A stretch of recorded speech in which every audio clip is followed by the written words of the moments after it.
অনেক সময় দেখা যায় যে ভণ্ড দল, যে ভণ্ড পীর, যে ভণ্ড নেতা আমাকে আপনাকে বেঈমান বানায়। ওদের বিরুদ্ধে কথা তো বলি না, ওদেরকে এমন এমন সম্মান করি, আল্লাহ এবং রাসূল থেকে বেশি সম্মান করি। আল্লাহ এবং রাসূল বলে একরকম, দল বলে আরেক রকম। কর্মীরা আল্লাহ এবং রাসূলের কথা মানে না, দলের কথা মানে। এরকম কর্মী নোয়াখালীতে নাই, থাকলো এই জায়গায় নাই। কথা বলে না, আছে না আসি?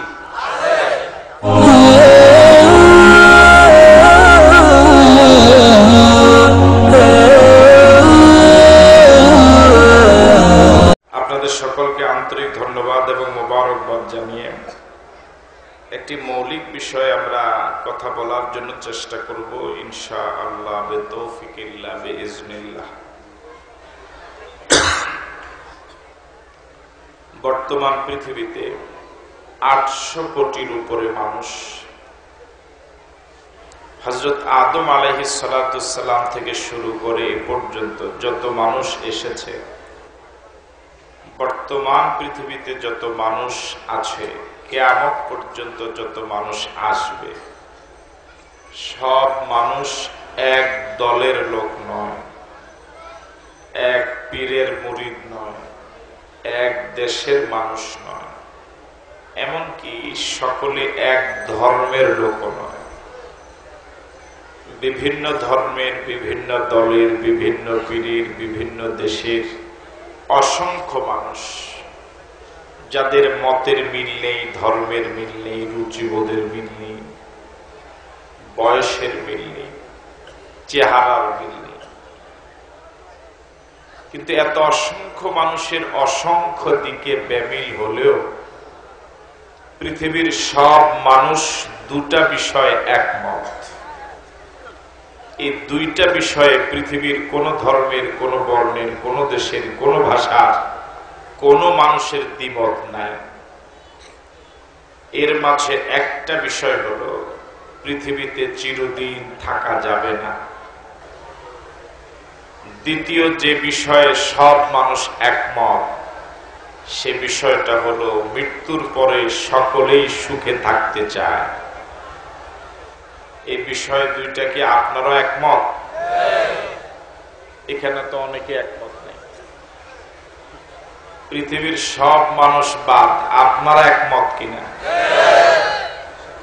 দেখেন ওই চশমা বলেনি।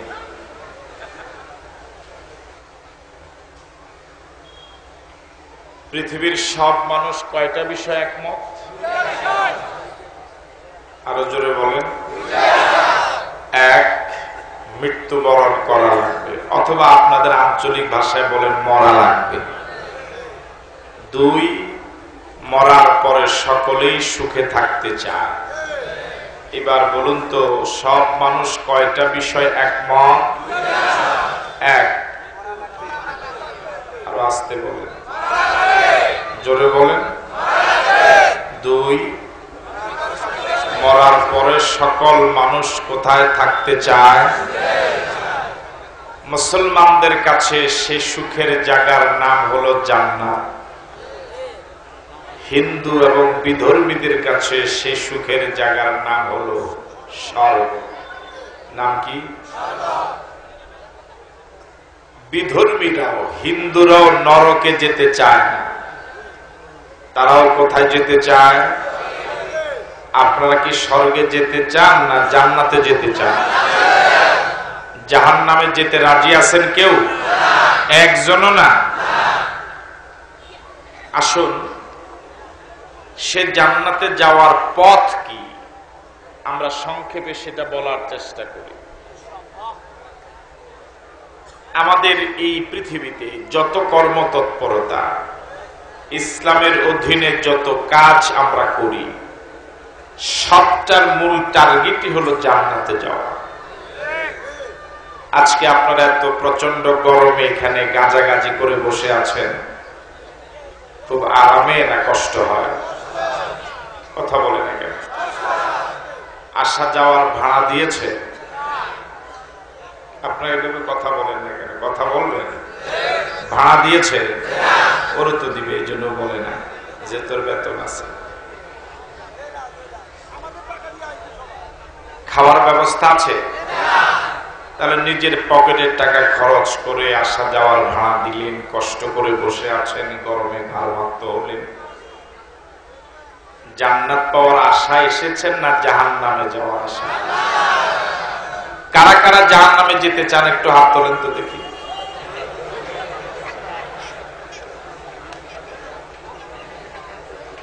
সবাই জান্নাতে যেতে চান? এবার কারা জান্নাতে যেতে চান এবার হাত তুলে দেখান তো দেখি।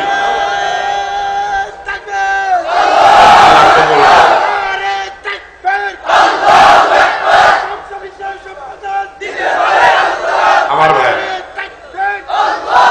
তাহলে আমরা সবাই কোথায় যেতে চাই? সবাই এই ব্যাপারে একমত? এখানে যারা আপনারা আছেন সকলে কি এক দলের মানুষ? সকলে কি একই পীরের মুরিদ? আপনারা বিভিন্ন দলে, ঠিক নয় কি? চেহারা দেখলে তো বোঝা যায় সবাই এক দলের না, কিন্তু জান্নাতে যাওয়ার ব্যাপারে সবাই একমত, ঠিক নয় কি? জান্নাতে যাওয়া একেবারেই সহজ, আলহামদুলিল্লাহ বলবেন। জান্নাতে যাওয়ার জন্য কাজ লাগবে মাত্র দুইটা। কয়টা কাজ?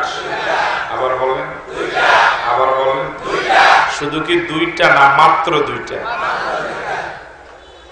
আপনারা ব্যাংক থেকে মাঝে মাঝে টাকা উঠান না? চেক বইতে কেউ যদি 1 কোটি টাকা লেখে, তারপরও লেখে মাত্র 1 কোটি, মাত্র 1 কোটি টাকা। যদি কেউ 100 কোটি টাকা উঠায়, তাও কি লেখে? 100 কোটি টাকা। তো 100 কোটি যদি মাত্র হয়, সে তুলনায় দুইটা তো নাই। কথা বলেন। এবার বলুন তো, জান্নাতে যাওয়ার জন্য কাজ লাগবে কয়টা? মাত্র দুইটা। জান্নাতে যাওয়ার জন্য কাজ লাগবে কয়টা? বলুন, ঈমান, আমল। মুখস্থ করা যাবে? এবার বলুন তো, জান্নাতে যাওয়ার জন্য কাজ লাগবে কয়টা? 1। সবাই বলেন নাই। 1, 2। নারিকেল গাছের পিছনে যারা আছেন, আপনাদের আওয়াজ কম শোনা যায়। নারিকেল গাছ থেকে সামনের ওনারা একটু চুপ থাকেন, শুধু ও পাশের ওনারা বলেন, জান্নাতে যাওয়ার জন্য কাজ লাগবে কয়টা? বলে 1। সবাই বলেন তো। 1, 2। ঈমান এত দামি সম্পদ, তাম পৃথিবীর সব সম্পদ থেকে ঈমান অনেক অনেক দামি। যার কাছে ঈমান আছে, তার কাছে পৃথিবীর সব সম্পদ আছে। তাও আলহামদুলিল্লাহ বললেন। এক পাল্লায় লা ইলাহা ইল্লাল্লাহ, আরেক পাল্লায় তাম পৃথিবীর সব সম্পদ। কালেমার পাল্লাটাই ভারী হবে। যতদিন পর্যন্ত এই পৃথিবীতে একজন কালেমা পড়ার মতো লোক থাকবে, ততদিন কিয়ামত হবে না। অস্ত্র দিয়ে কিয়ামত ঠেকানো যাবে না, ক্ষমতা দিয়ে কিয়ামত ঠেকানো যাবে না, জনবল দিয়ে কিয়ামত ঠেকানো যাবে না, পুলিশ দিয়ে কিয়ামত ঠেকানো যাবে না, ঈমান দিয়ে কিয়ামত ঠেকানো যাবে। এবার বলুন তো, ঈমানের দাম কম না বেশি? যার কাছে ঈমান আছে, তার কাছে পৃথিবীর সব সম্পদ আছে। যার কাছে ঈমান নাই, তার কাছে কিচ্ছু নেই। সে যদি ভারতের প্রধানমন্ত্রী হয়, কোন দাম নাই। ভারতের প্রধানমন্ত্রীর নাম কি? কথা বলে দেখেন। ঈমান আছে না নাই? তাহলে ভারতের প্রধানমন্ত্রী বেঈমান? এটা যে ভয়ে ভয়ে বলেন, ভারতের প্রধানমন্ত্রী ইমানদার না বেঈমান? আরো আসতে বলেন, মায়ের আসতে পারে। ইমানদার না বেঈমান? দাম আছে না নাই? ভারতের প্রধানমন্ত্রী থেকে আমাদের দেশের ওই রিকশাওয়ালার অনেক দাম, যার ঈমান আছে। যে রিকশাওয়ালা ঈমানদার, সে ভারতের প্রধানমন্ত্রী থেকে দামি। ঠিক নয় কি? যার ঈমান নাই, তার কিচ্ছু নাই, সে যদি আমেরিকার প্রেসিডেন্ট হয়। আমেরিকার প্রেসিডেন্টের নাম কি? বাইডেন ঈমানদার না বেঈমান? এটা যে আসতে বললেন। আমেরিকার প্রেসিডেন্ট ঈমানদার না বেঈমান? কত পার্সেন্ট বেঈমান? আমেরিকার প্রেসিডেন্ট থেকে আমার দেশের ওই ঠেলাওয়ালার অনেক দাম, যার ঈমান আছে। এবার আবার জিজ্ঞেস করি, সারা পৃথিবীর সবচেয়ে দামি সম্পদের নাম কি? ঈমান। এই দামি সম্পদটা কি আপনাদের কাছে আছে? এই বুড়া এ পর্যন্ত মুখ খোলে নেই। এই পর্যন্ত যখন জিজ্ঞেস করলাম এই দামি সম্পদটা আছে, তাও বলুন তো, এই সবচেয়ে দামি সম্পদটা কি আপনাদের কাছে আছে? কার কার কাছে নাই হাত তোলেন তো দেখি। সবার কাছে আছে? আছে। তাহলে আপনারা পৃথিবীর সবচেয়ে দামি মানুষ। তাও কি আলহামদুলিল্লাহ বললেন? আওয়াজ দিয়ে বলেন আলহামদুলিল্লাহ। আরো জোরে বলেন আলহামদুলিল্লাহ। আপনার কাছে পৃথিবীর কম দামি সম্পদ আছে না সবচেয়ে দামি সম্পদ? দুনিয়ার সম্পদ যদি দামি হয়, এটাকে হেফাজত করার জন্য মানুষের পেরেশানি কম থাকে না বেশি থাকে? পারিবারিক ব্যবহারের কিছু পণ্য, কিছু সামগ্রী, আমি আমার আঞ্চলিক ভাষায় বলি, আপনারা হয়তো এগুলো সম্পর্কে পরিচিত। আমি কয়েকটা সামগ্রীর নাম বলি, যেমন কোদাল, চিনেন? যেটা দিয়ে গাছ কাটে। কেমন? কি কাটে? গাছ কাটে। কারেও আসুন, কোদাল দিয়া গাছ কাটে। মাটি এক জায়গা থেকে যে আরেক জায়গায় নেয়, এটার নাম কি? ওরা টুকরি। চিনেন তো? ধান কাটে যেটার নাম কি? ঘাস তোলে যেটার নাম নিড়ানি। আমাদের দেশে নিরকাছি বলে। ধান ঝাড়ে যে, চাউল ধোয়, হ্যাঁ, হাঁস মুরগি যে ঘোড়া দেয়, হ্যাঁ, কি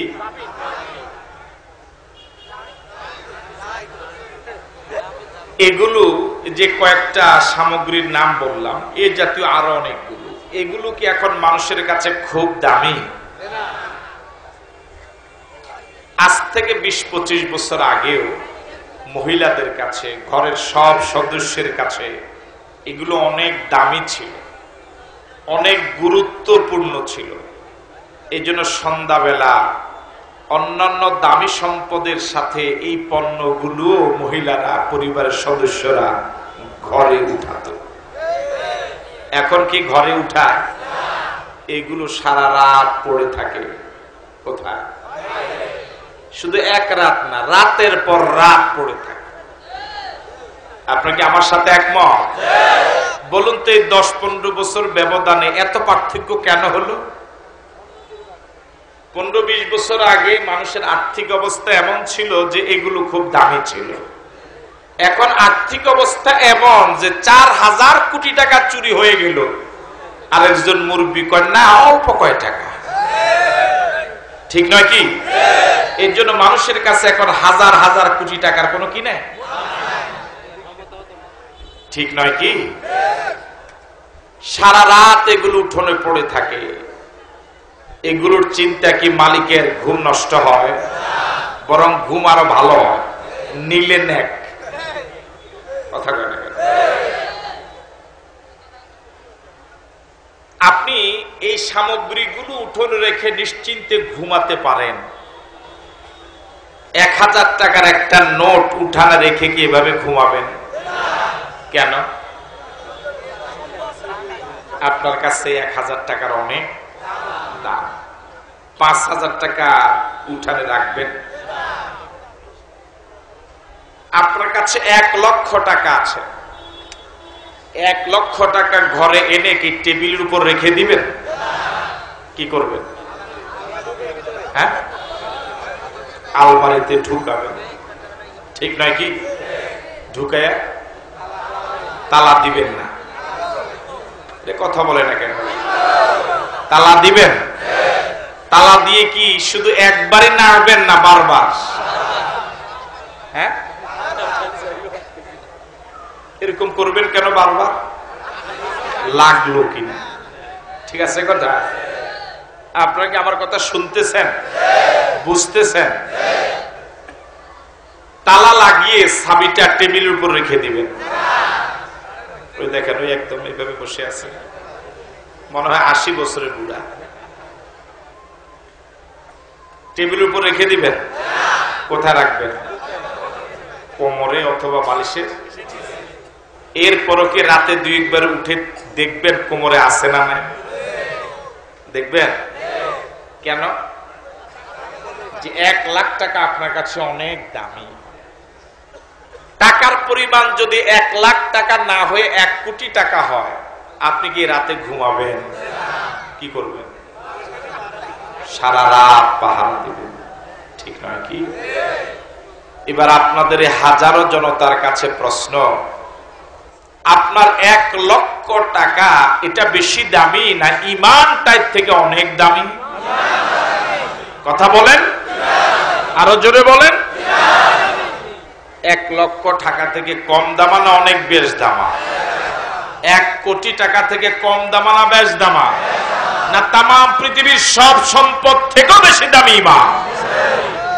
1 কোটি টাকা হেফাজতের জন্য যে পরিমাণ পেরেশান ছিলেন, ঈমানটা আপনার কাছে যে সবচেয়ে দামি সম্পদ, এটা হেফাজতের জন্য কি এর 1000 কোটি ভাগের 1 ভাগও পেরেশানি জীবনে ঢুকেছে? ঢুকে।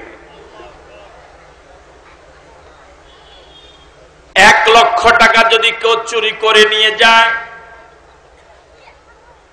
ওই চোর সম্পর্কে যদি আপনি জানতে পারেন যে সে আমার টাকা চুরি করেছে, তার কাছ থেকে টাকা উদ্ধারের জন্য সব রাস্তাঘাট আপনি নক করেন, সব প্রচেষ্টা চালান। সকল প্রচেষ্টার মোকাবেলা একটা সময় যদি 1 লক্ষ টাকা আপনার উদ্ধার হয়, যে চুরি করলো, এরপরেও কিন্তু তার প্রতি আপনার ঘৃণা বোধ থেকেই যাবে, থাকবে না? সব সময় তার বিরুদ্ধে আপনি বলে যাবেন।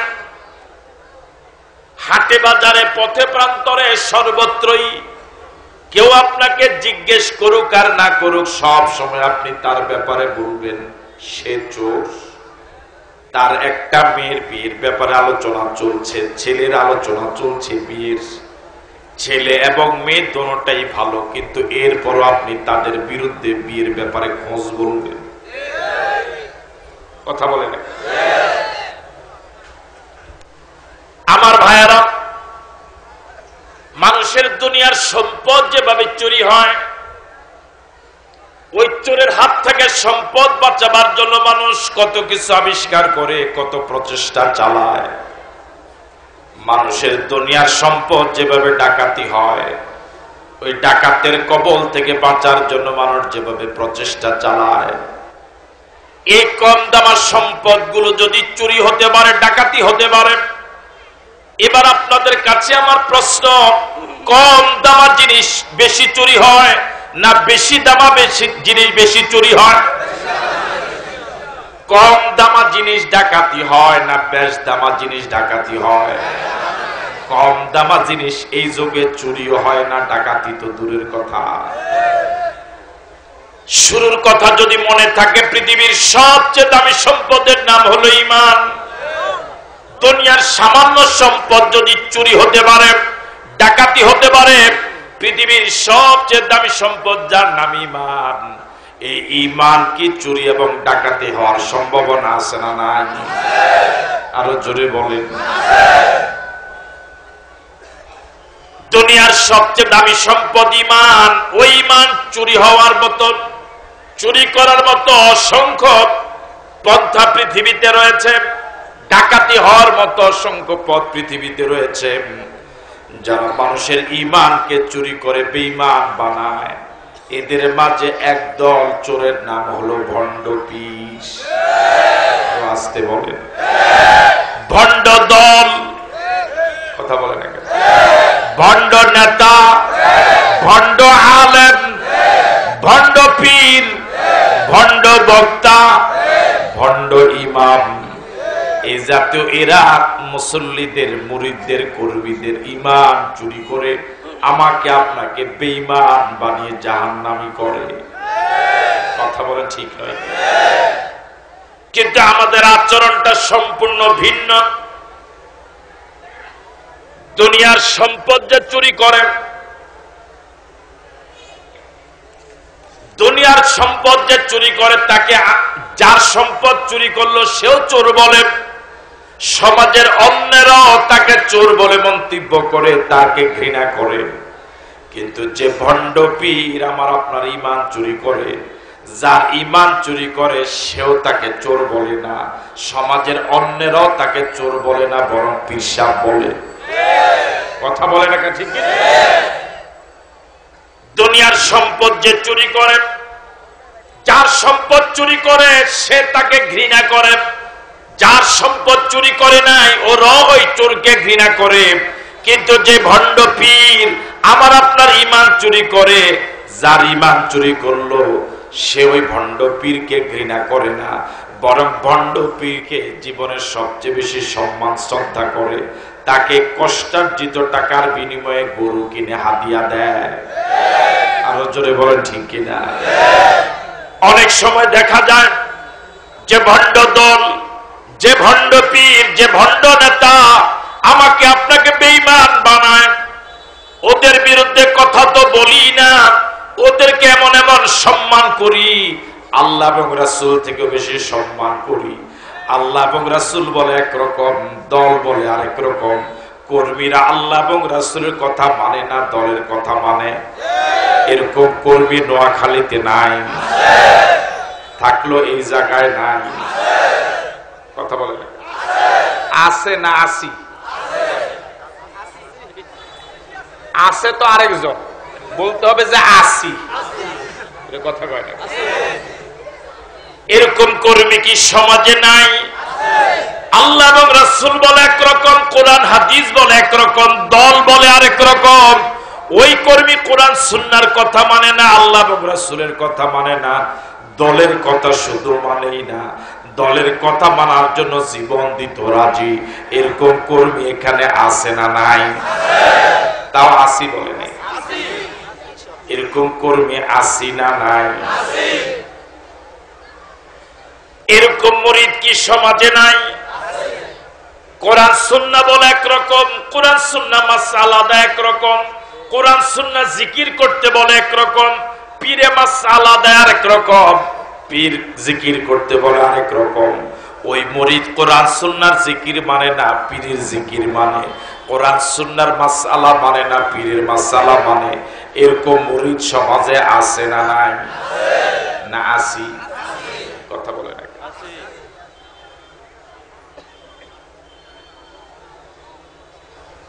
আপনি জায়গা দেন, আমি ওনাদেরকে বলি। আপনি জায়গা দেন, আমি ওনাদেরকে বলি আসতে। ওই জায়গায় কোথায় বলতেছি, পিছনে ওনাদেরকে পাঠান, ওনাদেরকে সামনে আনাবেন। কোথায়? না এত কষ্ট দেওয়া দরকার। আমার ভাইয়ারা, আমি কি আপনাদের কাছে কথাটা বুঝাতে পেরেছি? যে আমার আপনার কাছে যে সম্পদ ঈমান আছে এটা পৃথিবীর সবচেয়ে দামি সম্পদ, এই ব্যাপারে কি একমত? জোরে বলেন একমত। এই ঈমানটা চুরি করে যে ভণ্ড নেতা আমাকে ফকির বানালো, যে ভণ্ড দল আমার ঈমানটা চুরি করে আমাকে বেঈমান বানালো, যে ভণ্ড পীর আমাকে ঈমান চুরি করে বেঈমান বানালো, ওই ভণ্ড দল, ভণ্ড ইমাম, ভণ্ড নেতা, ভণ্ড পীরকে আমরা সমাজে যারা আছি ঘৃণা করি না ভালোবাসি? ঘৃণা করি, ঘৃণা করি না ভালোবাসি? যাকে ঘৃণা করা উচিত তারে আমরা কি করি? দেহের জন্য কিছু মারাত্মক রোগ আছে, যে রোগগুলো দেশের দেহের জন্য মারাত্মক ক্ষতিকর। এর মাঝে একটা রোগ হলো ক্যান্সার, একটা রোগের নাম হলো এইডস। বর্তমানে দেহের জন্য একটা মারাত্মক ক্ষতিকর রোগ যার নাম করোনা। যার নাম কি? আমার করোনা না, করোনা। আমার ভাইরা, করোনায় ধরার সাথে সাথে কি মরে? এইডস হওয়ার সাথে সাথে কি মরে? ক্যান্সার হওয়ার সাথে সাথে কি মরে? করোনা, এইডস এবং ক্যান্সার এগুলো দেহের জন্য এত ক্ষতিকর, এগুলো হলে বাঁচার সম্ভাবনা কম, এরপরও মানুষ বাঁচে। ক্যান্সার নিয়ে বছরের পর বছর বেঁচে থাকে। করোনা হওয়ার পরে অসংখ্য মানুষ সুস্থ হয়েছে, এইডস হওয়ার পরে অনেক মানুষ বেঁচে আছে। কিন্তু ঈমানের জন্য একটা মারাত্মক ক্ষতিকর এমন রোগ আছে, যে রোগটা ঈমানের ভিতরে একবার ঢোকার সাথে সাথে লোকটা বেঈমান। বলুন তো, এই রোগটা করোনা থেকে বেশি ক্ষতিকর না কম ক্ষতিকর? ক্যান্সার থেকে, এইডস থেকে। করোনার ব্যাপারে আমরা সচেতন। করোনা রোগীর সাথে মুসাফা করি না। কেউ যদি করোনা রোগী শনাক্ত হয় তার পাশে বসি না, তাকে দেখতে পারি না, তাকে ঘৃণা করি। কেউ যদি ক্যান্সার আক্রান্ত হয় মন থেকে তাকে দূরে সরিয়ে দেই। কিন্তু যে রোগটা আমার ভিতরে যে ঢুকালো, যে রোগটা ঢুকলে পরে ঈমানটা চলে যায়, ওই লোকটাকে ঘৃণা করি না, বরং মহাব্বত করি, মুআনাকা করি। ওই রোগটার নাম হলো শিরিক। ওই রোগটার নাম কি?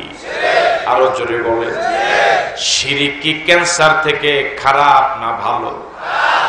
করোনা থেকে, এইডস থেকে।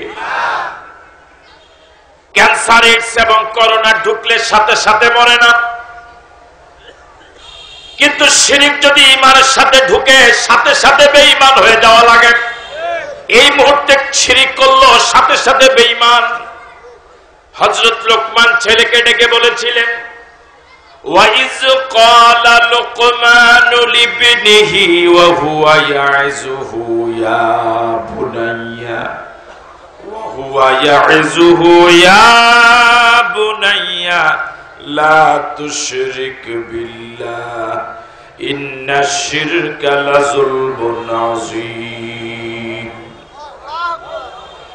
হযরত লোকমান ছেলেকে নসিহত করতে গিয়ে বলেছিলেন, ইয়া বুনাইয়া ইয়া বুনাইয়া লা তুশরিক বিল্লাহ ইন্নাশ শিরকা লাযুলমুন আযীম। বাবা, আর যাই করো আমার আল্লাহর সাথে কাউকে শরীক করো না। ইন্নাশ শিরকা লাযুলমুন আযীম, নিশ্চয় শিরিক সবচেয়ে বড় জুলুম। শিরিক ছোট জুলুম না বড় জুলুম? আরো জোরে বলে। সন্তান জন্ম দিলেই পিতা হয়, কিন্তু সব পিতা আদর্শ পিতা হতে পারে না। সন্তান জন্ম সবাই দিতে পারে, সন্তান জন্ম দিলে পিতা হওয়া যায়, কিন্তু আদর্শ পিতা হওয়ার জন্য ভিন্ন কিছু কোয়ালিটি লাগে। যে পিতা তার সন্তানকে আল্লাহর সাথে পরিচয় করা দেয়, ওই পিতা হলেন আদর্শ পিতা। বর্তমান সমাজে আদর্শ পিতার সংখ্যা কম না বেশি? আরো জোরে বলেন। বরং সমাজে এমন অনেক পিতা আছে নিজেও বেনামাজি, ছেলেও বেনামাজি। আরো আসতে বলেন ভাই, আছে না নাই? সমাজে এরকম অনেক পিতা আছে নিজেও চোর, ছেলেও চোর। বাবাও ডাকাত, ছেলেও ডাকাত। বাবাও দুর্নীতিবাজ, ছেলেও দুর্নীতিবাজ। আরো জোরে আছে না নাই? বাবা দরজায় পাহারা দেয়, ছেলে ভিতরে শুধু মারে। কথা বলে নাকি আছে না নাই? এরকম পিতা সন্তান সমাজে আছে না নাই? ছেলে চুরি করে, বাবা পাহারা দেয়, আছে না? ছেলে অন্যের জায়গা দখল করার জন্য, অন্যের মাথায় বাড়ি দেওয়ার জন্য বাবা ছেলের হাতে লাঠি তুলে দেয়। এরকম বাবা আছে না? এদেশের প্রত্যেকটি গণতান্ত্রিক আন্দোলনে যুবকদের প্রচন্ড অবদান। স্বাধীনতা যুদ্ধে যুবকদের অবদান। স্বাধীনতা যুদ্ধে যারা জীবন দিয়েছেন, নেতৃত্ব দিয়েছেন, সিংহভাগ যুবক ছিলেন। ভাষা আন্দোলনে যারা নেতৃত্ব দিয়েছিলেন, সিংহভাগ যুবক ছিলেন। ইসলামের ইতিহাস যুবকদের রক্ত দেওয়ার ইতিহাস। আল্লাহু আকবার। কোন সমাজের যুবকরা যদি ভালো হয়ে যায়, পুরো সমাজটা ভালো।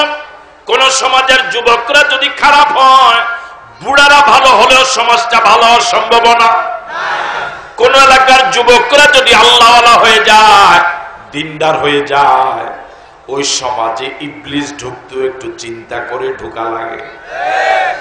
কোন এলাকার যুবকরা যদি কোরআনের কর্মী হয়ে যায়, যদি স্লোগান দেয় জমিন যার আইন চলবে আল্লাহ তার, জমিন আল্লাহর আইন চলবে আল্লাহর, আল্লাহ ছাড়া কারো আইন মারা যাবে না।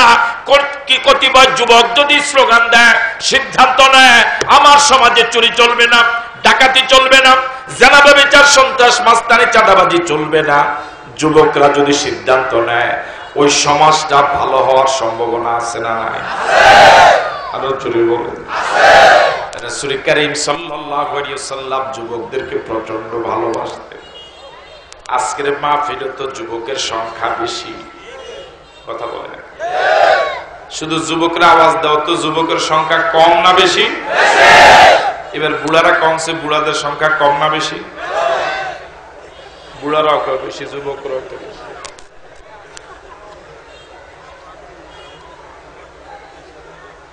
আল্লাহ নবী একদিন ভাষণ দিচ্ছিলেন, মাহফিলে যে পরিমাণ লোক বসার জায়গা একেবারে পরিপূর্ণ। হঠাৎ একজন যুবক আসলেন, যুবক সাহাবী, নাম তার জারির, হযরত জারির রাদিয়াল্লাহু তাআলা আনহু আসলেন। নতুন যুবকের বসার কোনো জায়গা নাই। আল্লাহ নবী নিজের গায়ের চাদরটা ভাঁজ করে যুবক জারিরকে দিলেন উপহার, বললেন জারির আমার চাদরে তুমি বসো। কি খুশকিসমত যুবকের। হযরত জারির আল্লাহ নবীর পক্ষ থেকে উপহার পাওয়া চাদর ভাঁজ করলেন, চুমু খেলেন, আর দোয়া করলেন, আকরামাকাল্লাহ কামা আকরামতানি ইয়া রাসূলুল্লাহ। ও আল্লাহর নবী, অসংখ্য সাহাবায়ে কেরামের মাঝে আমি যুবক ছোট্ট মানুষ, আমাকে ইজ্জত না দিলেও পারতেন, আর তো অসংখ্য মানুষের সামনে আপনি আমাকে যেভাবে ইজ্জত দিলেন, আমি আল্লাহর কাছে দোয়া করি আল্লাহ আপনার ইজ্জত যেন আরো বাড়ায়া দেয়। ইসলামের ইতিহাস যুবকদের ইতিহাস। রাসূলের কালেমার দাওয়াত যারা প্রথম দিকে কবুল করেছিলেন সবাই যুবক ছিলেন, যারা বিরোধিতা করেছে সবাই বুড়া ছিল। আজ ময়দানে যখন যাই, কোরআনের রাজ কায়েম করার জন্য এখনো যুবকের সংখ্যাই বেশি, এখনো বিরোধিতা করে বুড়ারা বেশি। কথা কয় না? তবে এই এলাকার বুড়ারা ভালো, আলহামদুলিল্লাহ। আপনাকে চান নাই জমিন কোরআন দিয়ে চলুক? সবাই চান? কারা কারা চান দু হাত তোলা দেখান তো দেখি।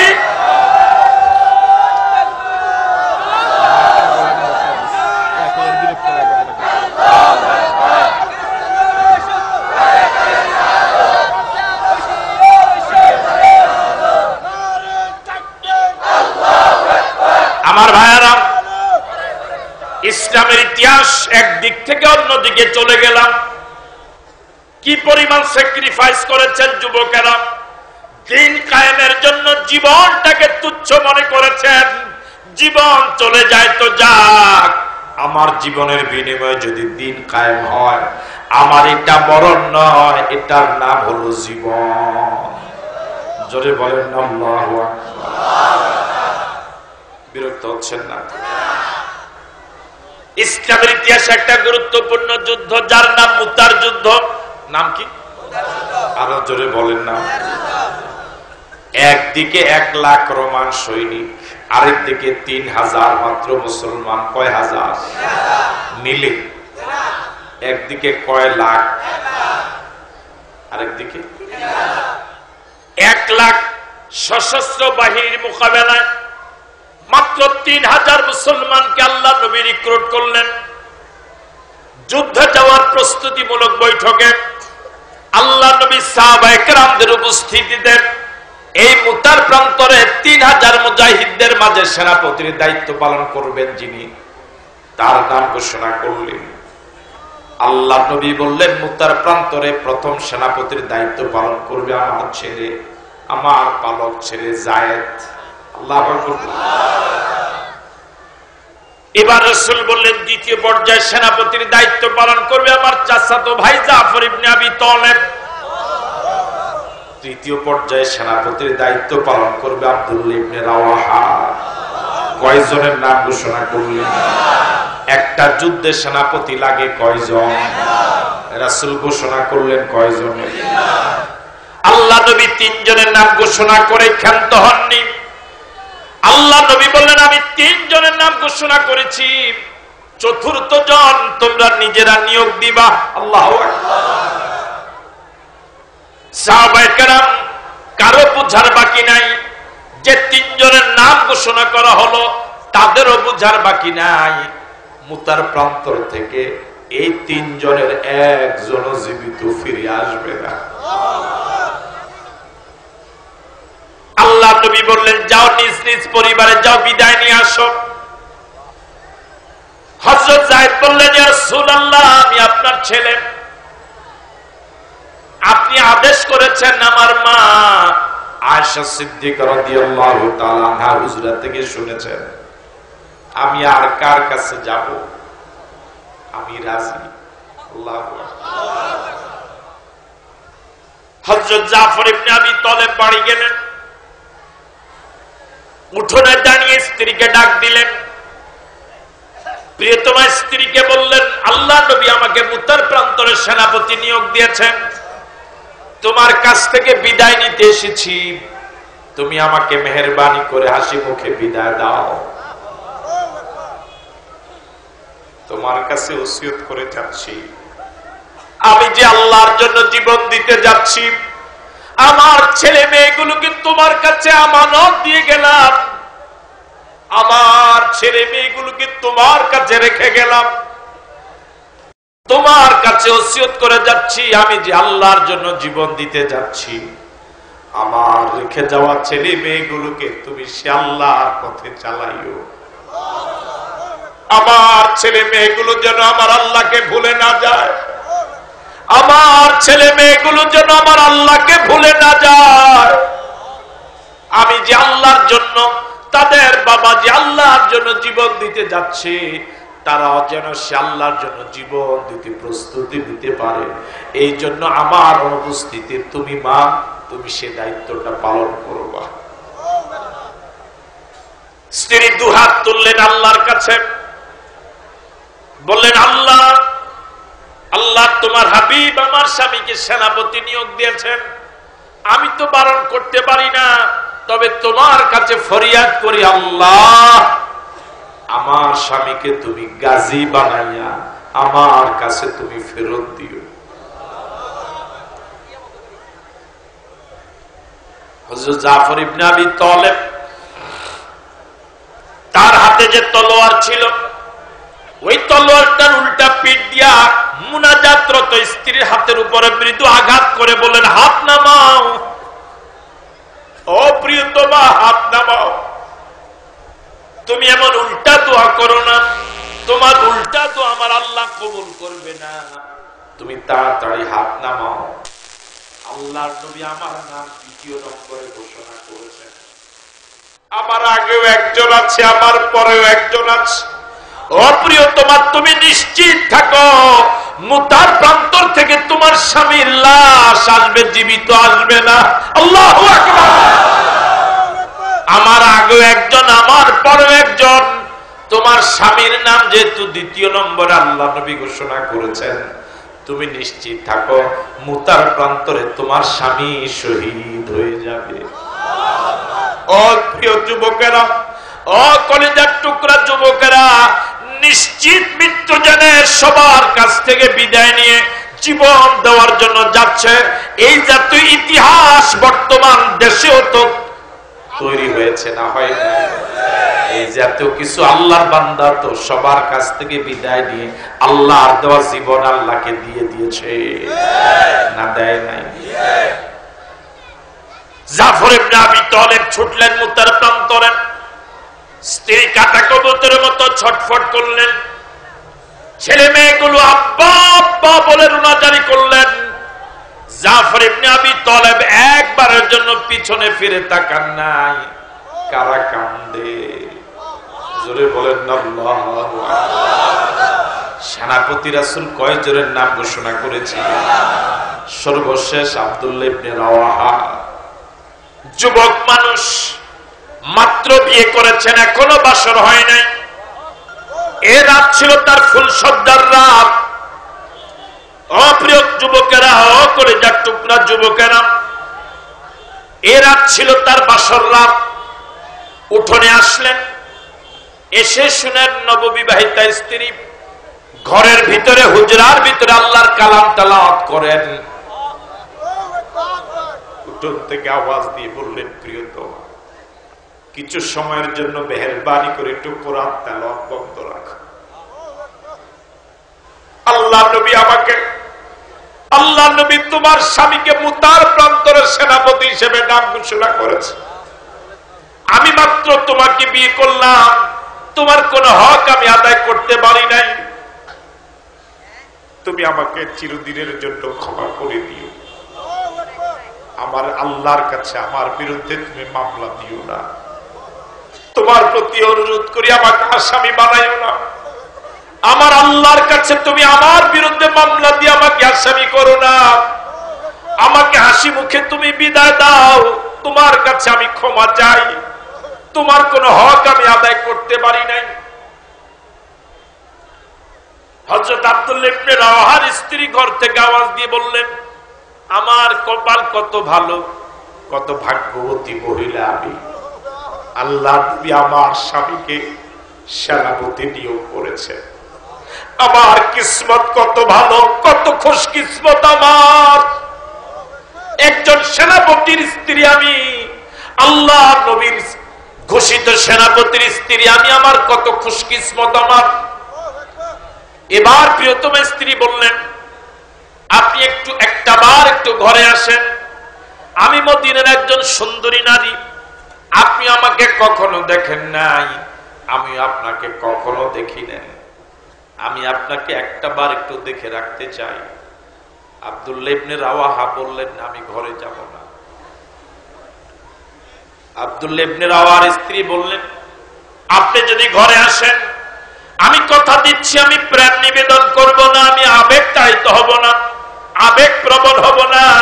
শুধু একটা বার আপনাকে একটু দেখে রাখতে চাই, যাতে করে হাসরের ময়দানে কঠিন বিপদের দিনে আপনাকে আমি স্বামী হিসেবে চিনে নিতে পারি।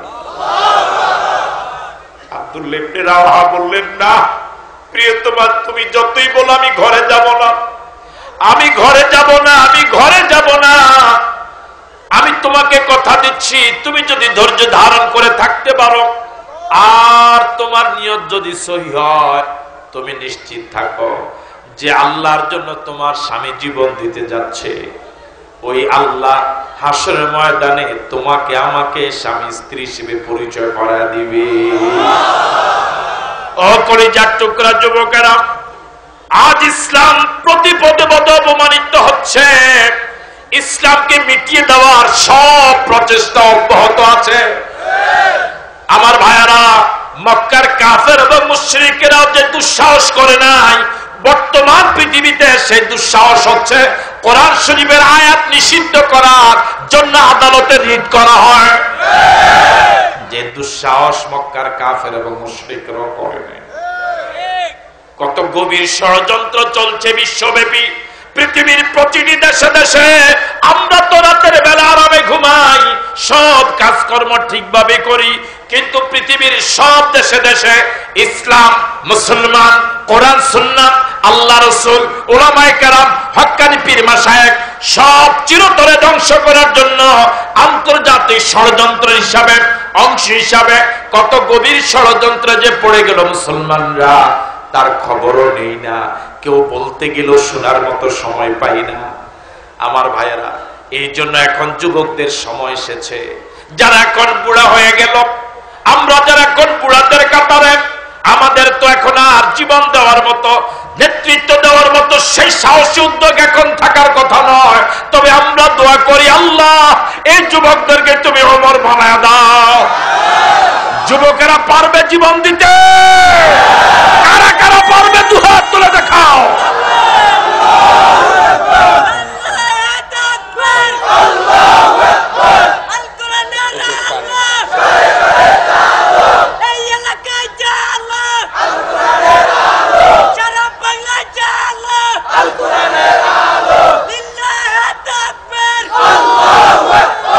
আমার ভাইয়ারা, বলতেছিলাম হযরত লোকমান ছেলেকে ডেকে বলেছিলেন, ইয়া বুনাইয়া লা তুশরিক বিল্লাহ। আদর্শ পিতা যদি আমি আপনি হতে পারি, এখন আমার আপনার ছেলে ওই আদর্শ পিতার অনুসরণ করে আল্লাহ এবং রাসূলের জন্য জীবন দেওয়ার জন্য প্রস্তুতি নিতে পারে। কথা বলে ঠিক নয়? আল্লাহ তুমি আমাদেরকে আদর্শ পিতা হওয়ার তৌফিক দান করো বলিয়া, আমাদের সন্তানগুলোকে আদর্শ সন্তান হওয়ার তৌফিক দাও বলিয়া। হযরত লোকমান ছেলেকে ডেকে বলেছিলেন, ইয়া বুনাইয়া লা তুশরিক বিল্লাহ। আর যাই করো আমার আল্লাহর সাথে শরীক করবা না। ইন্নাশ শিরকা লাযুলমুন আযীম। নিশ্চয় শিরিক সবচেয়ে বড় জুলুম। শিরিক ছোট জুলুম না বড় জুলুম? এবার শুরুতে বলেছিলাম যেটা ঈমান ধ্বংস হওয়ার জন্য সবচেয়ে ক্ষতিকর রোগের নাম কি? শিরিক। কয়টা করলে ঈমান যায়? আরো জোরে বলেন, কয়টা করলে ঈমান যায়? সন্তান দেওয়ার মালিক কে? আল্লাহ। আরো জোরে বলেন কে? আল্লাহ ছাড়া আর কয়জন সন্তান দিতে পারে? কোন স্বামী স্ত্রী যদি আল্লাহর কাছে সন্তান চায়, এর নাম ঈমান, এর নাম ঈমান, এর নাম ঈমান। আল্লাহ ছাড়া যদি কেউ গায়রুল্লাহর কাছে সন্তান চায়, দরগায় দুর্গা চায়, পীরের কাছে সন্তান চায়, এটা শুধু জুলুম নয়, এটা সবচেয়ে বড় জুলুম। এই জাতীয় জুলুম কয়টা করলে ঈমান যায়? শিরিক করলো 2020 সনে, ঈমান যাবে 2040 সনে। কথা বলে সঙ্গে সঙ্গে। ওযু যাওয়ার সময় তো কিছু আওয়াজ হয়, ঈমান যাওয়ার সময় আওয়াজও হয় না।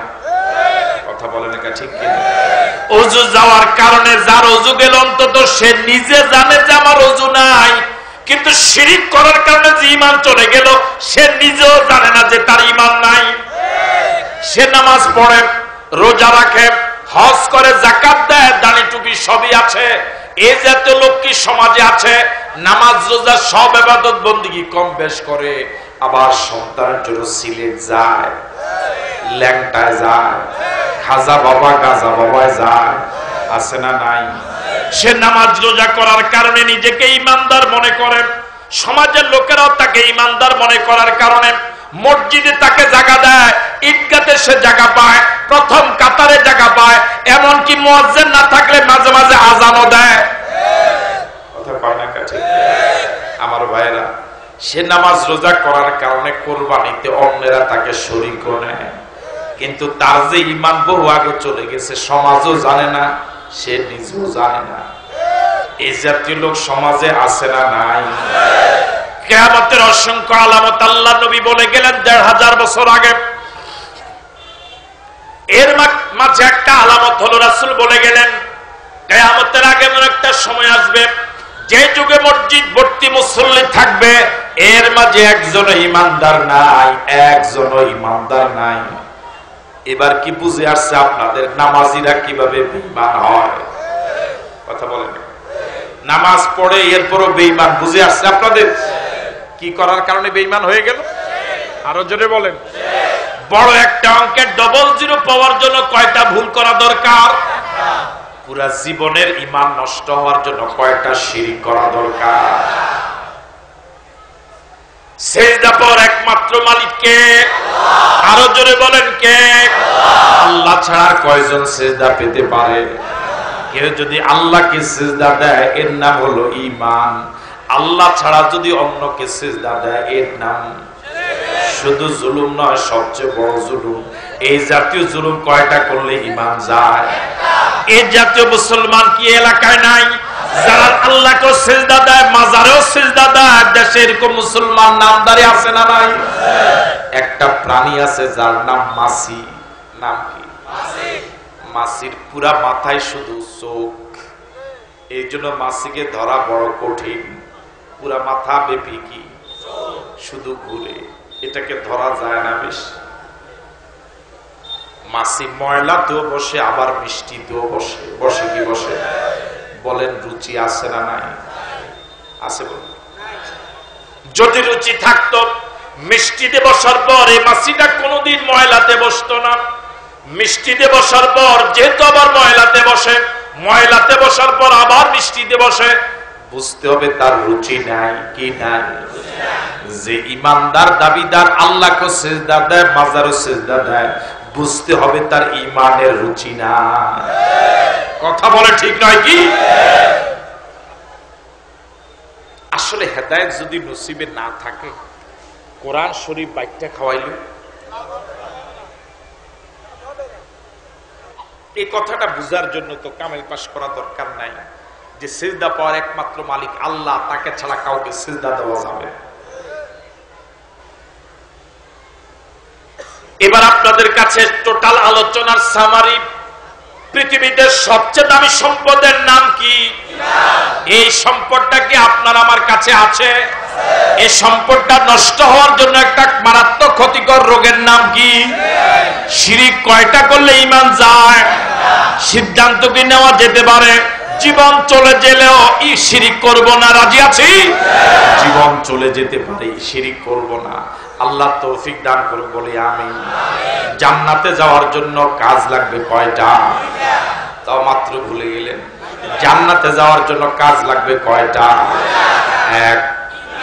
আবার বলেন, শুধু কি ঈমান না শিরিক মুক্ত ঈমান? এবার সবাই বলুন তো, জান্নাতে যাওয়ার জন্য কাজ লাগবে কয়টা? এক। আরো জোরে বলেন। কোন কলে টিউবওয়েলে যদি লেখা থাকে আর্সেনিক যুক্ত পানি, এটা কেউ খায়? পানি খাওয়ার সময় কি লাগবে? আর্সেনিক। তো জান্নাতে যাওয়ার জন্য শিরিক যুক্ত ঈমান লাগবে না শিরিক মুক্ত ঈমান লাগবে? এবার বলুন তো, জান্নাতে যাওয়ার জন্য কাজ কয়টা? এক। শিরিক মুক্ত ঈমান। আল্লাহ ছাড়া কারোর সামনে মাথা নত করা। এক লোক একদিন একটা ভাঙ্গা মূর্তি নিয়ে রাসূলের কাছে আসছে। মূর্তির হাত পাও। রাসূল জিজ্ঞেস করলেন, আল্লাহর বান্দা এটা কি? হুজুর, এটা আমার খোদা। রাসূল জিজ্ঞেস করলেন, খোদা? তুমি খোদার হাত পাও ভাঙ্গা কা? হুজুর, একটা ঘটনা আছে, চমৎকার একটা ঘটনা আছে। আমি প্রতিদিন যখন কাজে বের হই, এই খোদাকে কাঁধে করে করে নিয়ে যাই, যাতে করে কোনো বিপদে পড়লে খোদা আমাকে বিপদ থেকে সারাতে পারে। তাদের কেমন খোদা? ওই খোদারে বান্দারা কাঁধে করে নেয়। খোদারে বান্দারা, আপনাদের এদিকে তো বান্দার হাট আছে, হ্যাঁ? বান্দার হাট। ওদের খোদারে ওদের বান্দারা কি করে? আর আমাদের খোদা আমাদের সাথে সাথেই আছে। সুবহানাল্লাহ। বললেন, ইয়া রাসূলুল্লাহ, আজকেও আমি খোদাকে কাঁধে করে নিয়ে রওনা হলাম। কিছু দূর যাওয়ার পর পেশাব পায়খানার ব্যাগ হলো। ওই সময় তার স্যানিটেশন ব্যবস্থা এত সুন্দর ছিল না। ঝোপ জঙ্গলে যাওয়া লাগতো। তিনি বললেন, আমি চিন্তা করলাম আমি টয়লেটে যাব, খোদাকে সে জায়গায় নেওয়া কি হবে না? আকল আছে তো খোদাকে রাস্তায় রাখলাম, রেখে পেশাব পায়খানা সারতে গেলাম। এসে দেখি খোদার শরীর ভিজা। আমি চিন্তা করলাম খোদার শরীর যেহেতু ভিজা, নিশ্চয়ই এটা তাবারুকের পানি হবে। এই তাবারুকের পানিটা প্রথমে নিজে গ্রহণ করার নিমিত্তে টেস্ট করলাম। টেস্ট করার জন্য দেহের ভিতরে সবচেয়ে অত্যাধুনিক একটা যন্ত্র আছে, তার নাম জিহ্বা। তার নাম এই পৃথিবীতে এত অত্যাধুনিক যন্ত্র এ পর্যন্ত কেউ আবিষ্কার করতে পারে না। এই পৃথিবীতে যত স্বাদ আবিষ্কার হয়েছে, কিয়ামত পর্যন্ত যত স্বাদ আবিষ্কার হবে, সব স্বাদ টেস্ট করার জন্য, রিপোর্ট পাওয়ার জন্য যন্ত্র কয়টা? রিপোর্ট ডেলিভারি কয় ঘন্টা পরে হবে? কয় সেকেন্ডে? 1 সেকেন্ড। এত অল্প সময়ে পৃথিবীর কোন পরীক্ষার রিপোর্ট পাওয়া যায় না। আল্লাহু আকবার বলবেন। আল্লাহ আছে যে বুঝা যায়। এই পৃথিবীতে যত স্বাদ আবিষ্কার হয়েছে, বর্তমান পৃথিবীতে যদি মনে করেন ধরে নেন 1 কোটি স্বাদ আবিষ্কার হয়েছে, এই 1 কোটি স্বাদ বুঝার জন্য, রিপোর্ট সাথে সাথে পাওয়ার জন্য একটা মাত্র যন্ত্র, যার নাম জিহ্বা। কিয়ামত পর্যন্ত যদি আরো 10,000 কোটি স্বাদ আবিষ্কার হয়, তাও আল্লাহু আকবার বলবেন। ইলিশ মাছের স্বাদ একরকম, বোয়াল মাছের কথা বলেন, এই মনে টেনশনে পড়ে গেছে, ইলিশও খাই না, বোয়ালও খাই না। বোয়াল মাছের স্বাদ আরেক রকম, লইট্টা মাছের স্বাদ আরেক রকম, বাইন মাছের স্বাদ আরেক রকম, শোল মাছের স্বাদ একরকম, কাসকি মাছের একরকম, খলসা মাছের আরেক রকম, ট্যাংরা মাছের একরকম, আর কই মাছের আরেক রকম, পুকুরে চাষ করা শিং মাছের একরকম, প্রাকৃতিক ভাবে চাষ হওয়া, আদার বিহীন চাষ হওয়া শিং মাছের স্বাদ আরেক রকম। আল্লাহু আকবার বলবেন। মাছ শুকানোর পরে যার নাম শুটকি, ওটার স্বাদ একরকম, ফ্রিজে রাখার পর স্বাদ আরেক রকম। যন্ত্র কয়টা? পালং শাকের স্বাদ একরকম, আর কি শাক? পুঁই শাকের আরেক রকম, আর লাল শাকের আরেক রকম। আল্লাহু আকবার বলবেন। গত রাতে তরকারি রেঁধেছে, একদিন পরে খাইলে একরকম, সাথে সাথে খাইলে আরেক রকম। লবণ একটু কম দিলে একরকম, লবণ একটু বেশি দিলে আরেক রকম, লবণ সমান সমান দিলে আরেক রকম। সুবহানাল্লাহ বললেন। মরিচ একটু বেশি দিলে একরকম, কম দিলে আরেক রকম, সমান সমান দিলে আরেক রকম। আল্লাহু আকবার। গরম গরম খেলে একরকম, ঠান্ডা খেলে আরেক রকম। আল্লাহু আকবার। গ্যাসের চুলায় রান্নলে একরকম, লাড়কির চুলায় রান্নলে আরেক রকম। আল্লাহু আকবার। সব স্বাদ বুঝার জন্য যন্ত্র কয়টা? এরপরও কি বলবেন আল্লাহ না? আল্লাহ আছে, তবে আগের মতো না। আগের মতো আছে। তিনি বললেন, ইয়া রাসূলুল্লাহ, আমি জিহ্বা দিয়ে একটু টেস্ট করলাম। জিহ্বার সাথে সাথে রিপোর্ট ডেলিভারি দিল যে এটা তাবারুকের পানি না। যদি তাবারুকের পানি হতো, এটা একটু মিষ্টি মিষ্টি হতো। দেখবেন যত তাবারুক মসজিদ, সবে বরাতে, সবে কদরে, আর কি সব মিষ্টি মিষ্টি অথবা সিন্নি। ঠিক আছে কথা? কেউ কোনোদিন সুগা কিছু খাওয়ায়। তিনি বললেন, ইয়া রাসূলুল্লাহ, জিহ্বার সাথে সাথে রিপোর্ট দিল এটা কেমন যেন টক টক বিশ্রী বিশ্রী। তখন আমার বিবেকে ধরা পড়লো এটা তাবারুকের পানি নয়। আশেপাশে একটু ঘুরে তাকালাম, দেখি দূরে একটা 4 পায়া জানোয়ার দাঁড়ানো, নিচ থেকে পানি টপ টপ করে এখনো পড়ে। আমার বুঝার কিনা যে আমার খোদার গায়ে ওই 4 পায়া জানোয়ার পেশাব করছে। ওই 4 পায়া জানোয়ারের নামটা না হলে নাই নিলাম।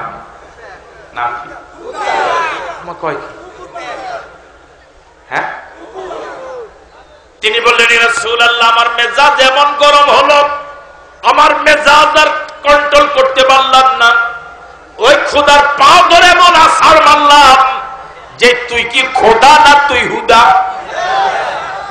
কুকুরের পেশাব থেকে নিজেকে বাঁচাতে পারিস না, সৃষ্টির সেরা জীব আশরাফুল মাখলুকাত মানুষ, আমাকে তুই বাঁচাবি কি করে? আমার ভাইরা, রাসূল করিম সাল্লাল্লাহু আলাইহি সাল্লাম সব সময় তাবাসসুম হাসতেন। হাসি তিন প্রকার। এক প্রকার সুন্নাত হাসি হলো তাবাসসুম, মুস্কি হাসবেন, শুধু দাঁত বের হবে, আওয়াজ হবে না। রাসূল সব সময় তাবাসসুম হাসতেন, মুস্কি হাসতেন। কিন্তু এই লোক যখন এই ঘটনা বয়ান করতেছিলেন, রাসূল একটু জোরে হাসি দিয়েছিলেন, শরীর মোবারক কেঁপে উঠেছিল। আল্লাহু আকবার, একটু বেশি হাসি দিয়েছে, কয় কি আল্লাহ। এবার আল্লাহ নবী জিজ্ঞেস করলেন, আল্লাহর বান্দা আমার কাছে কেন এসেছো? বললেন, ইয়া রাসূলুল্লাহ, এগুলোর অসারত আমার কাছে ধরা পড়েছে, এগুলোর কোনো ক্ষমতা নাই, এগুলো খোদা হওয়ার কোনো যোগ্যতা নাই। আপনারা কি বলেন? সুতরাং এগুলোকে আমি আর খোদা মানতে রাজি না। এক অদেখ আল্লাহর প্রতি আমি ঈমান আনলাম। আমাকে পড়ায় দেন লা ইলাহা ইল্লাল্লাহু মুহাম্মাদুর রাসূলুল্লাহ সাল্লাল্লাহু আলাইহি ওয়াসাল্লাম। আমার ভাইরা, ঈমান যদি নসিবে থাকে, ছোট্ট একটা ঘটনা ঈমানদার হয়ে যাওয়া যায়, ঠিক নয় কি? আর যদি ঈমান নসিবে না থাকে, হাজার ওয়াজ শুনেও আগেও মাজার পূজা করছে, এখনো করবে। ওয়াজ শোনার আগে বিড়ি খাইতো, ওয়াজ শোনার পরে সিগারেট খায়, এরকম আছে না নাই? ওয়াজ করার পরে কিছু টাকা পয়সা জমছে, টেড়ে দিয়ে বের হতে কি খায়? আছে না নাই? আছে। এখানে ফরিদ হুজুর আসছেন, হুজুর নিয়ে আসেন, আমি ছেড়ে দিতেছি 5 মিনিটের ভিতরে। জান্নাতে যাওয়ার জন্য কাজ লাগবে কয়টা? কথা বলে না কেন? বিরক্ত হচ্ছেন আপনারা? এক, শিরিক মুক্ত ঈমান, বলেন এক। দুই, আমল। দুই, আমার ভাইরা, ঈমান নষ্ট হওয়ার জন্য যেমন একটা ক্ষতিকর রোগ আছে যার নাম শিরিক, আমল নষ্ট হওয়ার জন্য একটা ক্ষতিকর রোগ আছে, তার নাম বেদাত। তার নাম কি? আরো জোরে বলেন, তার নাম কি? মনোযোগ দিয়ে শুনেন মুরব্বীরা, ও যুবকেরা, এখন জানা দরকার বেদাত কাকে বলে। এক কথা যদি জানতে চান, যে আমলের কোনো দলিল নাই তার নাম বেদাত। যে আমলের কোনো দলিল নাই তার নাম কি? এবার আমি আপনাদেরকে জিজ্ঞেস করি, বেদাত কাকে বলে? মাত্র কয়েকজনে। আমি একবার বলি, যে আমলের কোনো দলিল নাই এটার নাম বেদাত। এবার বলেন, বেদাত কাকে বলে? যে আমলের কোনো দলিল নাই। এখন যারা বেদাত করে তাদের কাছে একটা চমৎকার দলিল আছে, সে দলিলটা হলো অসুবিধা কি? সে দলিলটা কি? আযানের আগে দরুদ, কো অসুবিধা কি? ওরে কথা কয় না, ঠিক? হ্যাঁ, বুঝেন নাই? আল্লাহুম্মা সাল্লি আলা, আরে না, আরে ঢুকলো কেমনে? কো অসুবিধা কি? ওরে কথা কয় না, ঠিক? হ্যাঁ, যারা বেদাত করে তাদের দলিল হলো, কথা বলেন, তাদের দলিল হলো। আচ্ছা, একটা সহজ উদাহরণ দেই। আপনার 1 শতক জায়গা, শতক হিসেবে বেচা কেনা হয়, 1 শতক জায়গা কেউ একজনে বেদখল দিল, আপনি কি এই জায়গা পাওয়ার জন্য কোনো চেষ্টা করবেন না? করবেন? তার কাছে আপনি গেলেন যে, ভাই তুমি যে আমার জায়গাটা দখল করছো, সে কয় অসুবিধা কি, করলাম কি? কথা কয় না, আছেন আপনারা? সে কি কইল? অসুবিধা কি, তোর জায়গা একটু দখল করলাম কি? এটা তো একটা দলিল দিছে। এই অসুবিধা কি দলিল দিলে আপনি 1 শতক জায়গা ছেড়ে দিয়ে চলে আসবেন? যে সে অসুবিধা কি, দখল করছে কি, এটা একটা দলিল হিসেবে মাইনা এই 1 শতক জায়গায় ছেড়ে দিবেন? কারা কারা ছেড়ে দিবেন? স্যার তোলেন সে দেখি, ছেড়ে দিবেন না? অসুবিধা কি, তাহলে এটা কোনো দলিল না। কথা কয় না। যদি দলিল হইতো তাহলে আপনি জায়গা, এবার যদি সে বলে অসুবিধা কি, আপনার সাথে যদি আপনার দু চারটা ছেলে টেলে থাকে, দু চারটা দিব? কথা বলে কেন দিবে? দখল করছে আবার গাউরামি করে, কথা বলে ঠিক কিনা? সে যদি কইতো যে ভাই দখল করে লাইছি ভুলে থাক, তাহলে কিন্তু ফলাফানি মারত না। কথা বলে ঠিক কিনা? সে একে তো দখল করছে, আবার অসুবিধা কি? এখন ফিরুন দরকার নেই। কথা কয় না? একে তো তুই করস বেদাত, যদি কসবিল বাইক করে লেছি বলে হিসেবে কইছে তারে গরু দিছিলাম, সে আমার ঈমান হয়ে গেছে, তাও তো একটা কথা। সে আবার গাউরামি করে, অসুবিধা কি? এমন সময় ফিরুন দরকার নেই। ওরে কথা কয় না, ফিরুন দরকার নেই। এখন যে আপনার 1 শতক জমি দখল করলো, আপনি বললেন জমি দেহেতে যদি অসুবিধা কি, এমন সময় আপনার ছেলেরা যদি দু চারটা লাগায়, হে যদি কয় যে কিরে মানুষ কা, তখন ফলা ভাই কি কইব? দিলাম এর অসুবিধা কি? কথা কয় না ঠিক কিনা? সবচেয়ে কম দামা জান্নাতি যে, সে কয়টা পৃথিবীর সমান জান্নাত পাবে? দুনিয়াতে অসুবিধা কি এই দলিল দিয়ে 1 শতক জায়গা দখল করা যায় না? অসুবিধা কি এই দলিল দিয়া, এই আমল দিয়া কি জান্নাতের মতো বিশাল জায়গা দখল করা যাবে? কথা বল, দখল করা যাবে? কি রে ভাই, ইসলাম মানার জন্য কি একটা নিয়ম নাই? দুনিয়ার সব কাজের নিয়ম আছে। এই যে ক্যামেরা গুলো, এগুলোর জন্য একটা নিয়ম আছে না? নাই? এগুলোর নিয়ম অনুযায়ী ফিটিং করার কারণে হয়তো ছবি আমারটাও দেখা যায়, আলোচনা শোনা যায়। যদি নিয়ম অনুযায়ী ফিটিং না হতো, কাজ হইত? এই মাইক, এই হরন, এই মাইক্রোফোন, এগুলোর কোন নিয়ম আছে না? নাই? যদি নিয়মের ব্যতিক্রম হয়, ওইখানে মাঝে মাঝে লাড়া দরকার। ওই দেন তেল আটতে আছে, তেল লাড়ে না, তারা টাকায় লাড়ায়। ওরে কথা কয় না? ভেতরে যদি কইতো যে টাকা দিতে না, তুই আর লাড়বি, হারাম। তাহলে তেল লড়ে না, তারা টাকা লাড়ায়। তাহলে একটা নিয়ম আছে, ঠিক আছে না কথা? এটা আপনারা দিলে আবার বুঝতেন না, এটা হেতে এরম করে, এরম করে, ঠিক আছে কথা? এই দুনিয়ার এইটার একটা নিয়ম আছে, এরকম ঘুরান লাগে। ইসলামের বুঝি কোনো নিয়ম নেই, এটার কোনো মা বাপ নাই। এফ হিসাবে খাড়ায়, এফ হিসাবে হতে হেতে সিটুয়ে থাকে, এটার বুঝি এরকমই চলবে? কথা কয় না ঠিক কিনা? এটার কোনো নিয়ম নাই না, যে হুজুর যেমনে মন সেমনে করবো। এর নিয়ম বলে দেওয়ার জন্যই তো আল্লাহ লক্ষাধিক নবী এবং রাসূল পাঠাইছে। আর আমাদের রাসূলকে পাঠিয়ে বলেছে, আল-ইয়াউমা আকমালতু লাকুম দীনাকুম, ইসলামের নিয়ম শেষ। কোন ফাজিল যেন ফাজলামি না করে, ঠিক আছে কথা? কোন বেয়াদব যেন আর বেয়াদবি করতে না পারে, এটার নাম ইসলাম। রাসূল যা বলে গেছে এটার নাম ইসলাম। স্বাভাবিকভাবে টুপি মাথায় দেওয়া সুন্নাহ। হজের সময় হারাম অবস্থা টুপি মাথায় না দেওয়া সুন্নাহ। কথা বলে না?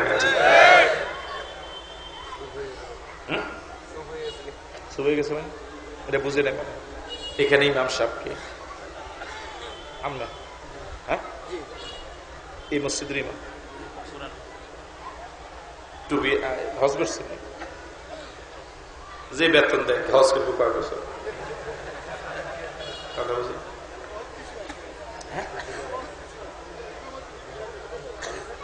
আমার ভাইরা, হজ করার পরে এহরাম অবস্থা ইমাম সাহেবের মাথাত কি টুপি আছে না নাই? আছে না? বুঝলে তুই এনে বুঝছি কেন? টুপি আছে না নাই? এহরাম অবস্থায় টুপি মাথায় দেওয়ার নিয়ম। এখন উনি টুপি নাই, এহরাম পরা ছবি একটা ছাড়ছে মোবাইলে, ওনার মুসল্লিরা দেখে কয়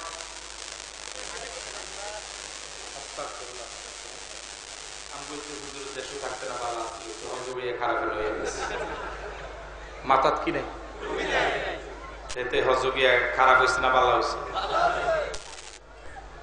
ইসলামের একটা নিয়ম আছে না? হ্যাঁ, এই নিয়মটা কি হিসাবে বলে দিবে না মুহাম্মদুর রাসূলুল্লাহ বলবে? হ্যাঁ, এখন আমাদের দেশে যারা বেদাত করে তাদেরকে যদি আপনি জিজ্ঞেস করেন, আমগো হুজুর কি কম বুঝে নাই? এরকম আছে না? এত বড় পিশাব, পুরা দেশ তার মুরিদ, হুজুর জিকির করে, আপনি কোন হুজুর জিকির হয় না? আচ্ছা ঠিক আছে, আপনার হুজুর অনেক বেশি বুঝে, মানে নিলাম। আপনার হুজুর কি আমগো নবীর তো বেশি বুঝে? তা আমগো নবী কি আপনার হুজুর থেকে কম বুঝে? আপনার হুজুর অনেক বেশি বুঝে মানলাম, আপনার হুজুর কি তাহলে আমগো নবীর থেকে বেশি বুঝে? আমি বলবো আপনার হুজুরে বেশি বুঝে, আর আমি বলবো আমার নবী আপনার হুজুর থেকে বেশি বুঝে। ঠিক আছে কথা? এখন আপনি যদি নবী মানেন, হুজুরটা বাদ দিয়ে নবীটা মানতে হবে। আর আপনি যদি পরকালে কবরে আপনার হুজুরটা দলিল দিয়া যদি কবরে যাইতে পারেন, তাহলে যান আপনি। বর্তমানে স্বাভাবিক নিয়মে জোহরের সময় জোহর পড়া লাগবে, আসরের সময় আসর, কিন্তু আরাফার ময়দানে জোহর এবং আসর একসাথে, মুজদালিফায় মাগরিব এবং এশা একসাথে। স্বাভাবিক অবস্থায় জোহর আসর আলাদা আলাদা, স্বাভাবিক অবস্থায় মাগরিব আর এশা আলাদা আলাদা। এটাই হলো নিয়ম, এটাই ইসলাম। কিন্তু মুজদালিফায় হজের সময় মাগরিব এশা একসাথে পড়া, এটাই ইসলাম। আরাফার ময়দানে আল্লাহ নবী বেলালকে বললেন, বেলাল আজান দাও। বেলাল আজান দিলেন। আল্লাহ নবী বললেন, বেলাল ইকামত দাও। বেলাল এবার ইকামত দিলেন। আল্লাহ নবী যোহরের 2 রাকাত নামাজ পড়লেন। ফরজ কয় রাকাত? আরো জোরে বলেন। আজান হলো কয়বার? ইকামত হলো কয়বার? যোহর পড়লেন কয় রাকাত? আগের সুন্নত পড়েন নাই, পরের সুন্নত নফলও পড়েন নাই। এখন আমাদের বাঙালি যদি কেউ হইতো, হুজুর আপনারা করেন কি? আল্লাহ সুন্নত বাদ দিলে কথা কয় না। বাঙালি তো আপনি একটু বেশি বুঝে। 2 রাকাত পড়ার পরে আল্লাহ নবী বেলালকে বললেন, বেলাল আবার ইকামত দাও। বেলাল আবার ইকামত দিলেন। ইকামত হলো কয়বার? আজান হলো কয়বার? আমার ভাইয়েরা, বেলাল এবার ইকামত দেওয়ার পর আল্লাহ নবী এবার আসর পড়লেন কয় রাকাত? সন্ধ্যায় সূর্য ডুবা পর্যন্ত আরাফার ময়দানে থাকা লাগে। সূর্য ডুবে গেল আরাফার ময়দানে। আল্লাহ নবী এবার মাগরিব না পড়ে মুজদালিফার দিকে রওনা হলেন। সাহাবায়ে কেরাম রওনা হলেন, অসংখ্য সাহাবায়ে কেরাম রওনা হলেন। মনে মনে প্রশ্ন, মাগরিবের সময় যে আল্লাহ নবী যে মাগরিব পড়েন না, কিন্তু বলার কোনো সাহস নাই। ওই সফরে রাসূলের নাতি হযরত উসামা রাদিয়াল্লাহু তাআলা আনহু তিনিও ছিলেন। নাতিরা অনেক সময় নানার কাছে সাহস করে অনেক কথা বলতে পারে, যেটা অন্যরা পারে না। আবার এরকম কিছু নানা আছে শুধু খ্যাট খ্যাট করে। আপনি এরকম করেন না?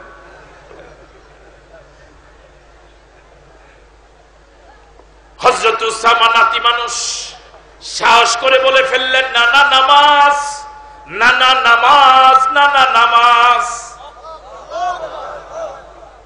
উসামা মনে করেছেন নানা মনে হয় নামাজের কথা ভুলে গিয়েছেন। এবার আল্লাহ নবী বাহনের উপর থেকে আওয়াজ দিয়ে বললেন, আসসালাতু আমামাকা, আসসালাতু আমামাকা, আসসালাতু আমামাকা। ও আমার সাথীরা, মাগরিবের সময় চলে যায় তো যাক, এই জায়গায় মাগরিব পড়া যাবে না। মাগরিব পড়তে হবে মুজদালিফায় এশার নামাজের সাথে। এখন বাঙালি হলে কি কইতো, হুজুর 3 রাকাত পড়তে কত লাগে? হড়িয়ালাম ওরে কথা কয় না, ঠিক না?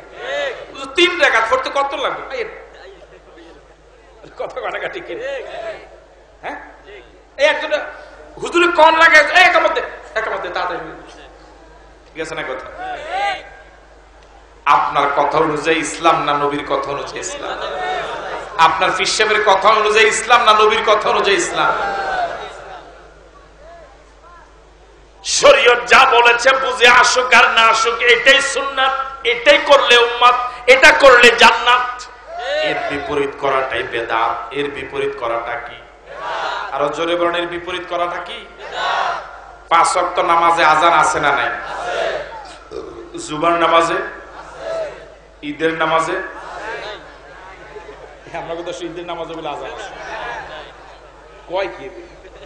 ঈদের নামাজও আজান আছে। ওই আছে যখন একবার শুরু হয়েছে, মায়ের রাগ পর্যন্ত বন্ধ হইত। ঈদের নামাজে আজান আছে না নাই? কেন নাই? নিয়ম নাই। দলিল। এখন আপনারা এই এলাকার অনেক হুজুর তো আছেন, সবাই মিললে চিন্তা করলেন আগামী ঈদে আজান শুরু হইল, হ্যাঁ আজান দিল আল্লাহু আকবার আল্লাহু আকবার, অসুবিধা কি? উনি চালু করলো দলিল, বললো অসুবিধা কি? এই অসুবিধা কি দলিল দিয়ে ঈদগাতে আজান চালু করা যাবে? জুমার নামাজে খুতবা আছে না নাই? ঈদের নামাজে আছে না নাই? জুমার নামাজে আগে না পরে? ঈদের নামাজে কার? ঠিক আছে কথা আমার ভাইরা। এটা আপনার দুনিয়ার ফাইজলামি না যে নিয়মের জায়গা বেনিয়ম করে আপনি ফাঁস করে লাগবেন। পরকালে দুনিয়ার আমল বেনিয়ম করে ফাঁস করা আল্লাহ তৌফিক দান করে বলি আমিন। তাহলে জান্নাতে যাওয়ার জন্য কাজ লাগবে মাত্র কয়টা? 1 2 বেদাত মুক্ত আমল। বেদাত মুক্ত, আল্লাহ আমাদেরকে শিরক মুক্ত ঈমান এবং বেদাত মুক্ত আমল করার তৌফিক দান করে বলি আমিন। আমাদের আয়োজক রাখবে এখন কি?